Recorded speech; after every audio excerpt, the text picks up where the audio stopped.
Capsicum egg fry প্রসেসটা দিলাম, কী কী লাগবে। এখানে আমি সাদা তেলে আর সরষের তেলে গরম করে নিয়েছি। এবার দেখো ক্যাপসিকাম, লাল, সবুজ, পেঁয়াজ, রসুন, আদা সব জুলিয়ান করে কেটে রাখা, বুঝতে পারছো।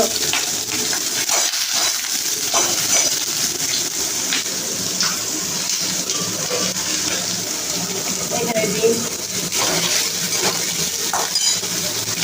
গ্যাস ছেড়ে দিলাম, এটা ফ্রাই হবে তো। ক্যাপসিকামগুলো একদম তরকারির মতো গলে গেলে হবে না কিন্তু।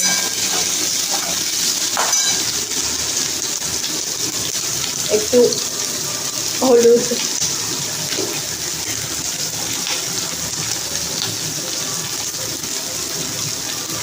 স্বাদ মতো নুন, টেস্টের জন্য, কালারের জন্য একটু চিনি। আমার রান্নাঘরে লাইটের খুব একটা জোর নেই।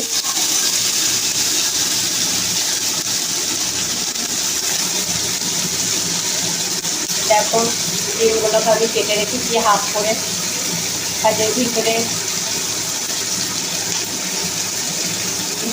নুন আর যেটা গন্ধ, চা বা ক্যাপসিকাম সবারই তো একটা নিজস্ব গন্ধ আছে, সেটা ভিতরে ঢুকলে ভালো লাগবে।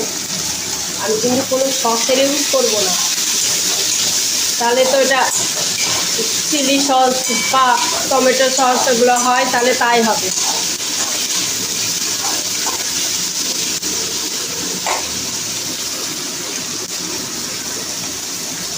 ক্যাপসিকাম,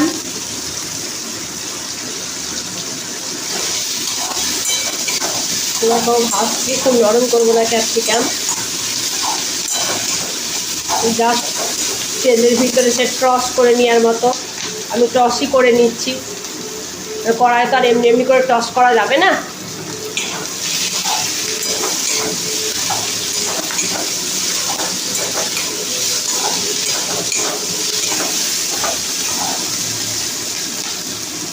দারুণ গন্ধ বেরোচ্ছে, ক্যাপসিকামের খুব সুন্দর একটা গন্ধ আছে, যেমন হোটেল রেস্টুরেন্টে কোনো কিছুতে যেমন বিশেষ করে চাউমিনে দেয়।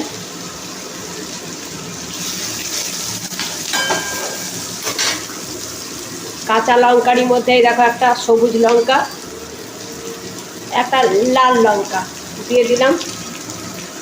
এবার ডিমগুলো দেখো, সবই ভেঙে গেল, ঠাকুর পড়ে গেল দেখা থেকে। দেখো কিভাবে আমার ডিমগুলো কুসুমগুলো পড়ে গেল, দেখছো তো। ওই জন্য তো বলি ক্যামেরা করার কেউ নেই, লাকটা এখন খুব খারাপ চলছে আমার। দেখো ব্যাড লাক, কিছু মনে করবেন না, ভেঙে গেল, ডিজাইন করার লেগে নয়।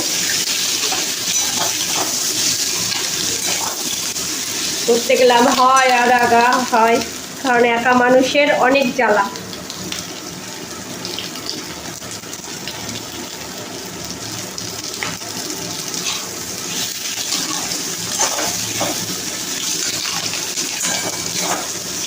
এরপরে আমার রুটি হবে।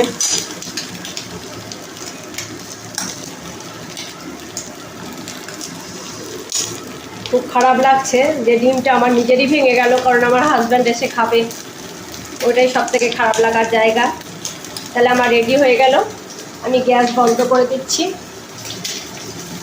ক্যাপসিকাম এগ ফ্রাই এভাবে করবে, দেখবে রুটির সঙ্গে কোনো তরকারি বা কোনো সবজি যেটা বলছি তার সঙ্গে এইটা খুব সুন্দর লাগবে। সঙ্গে কাঁচা পেঁয়াজ, কাঁচা লঙ্কা, ready to cook capsicum egg fry.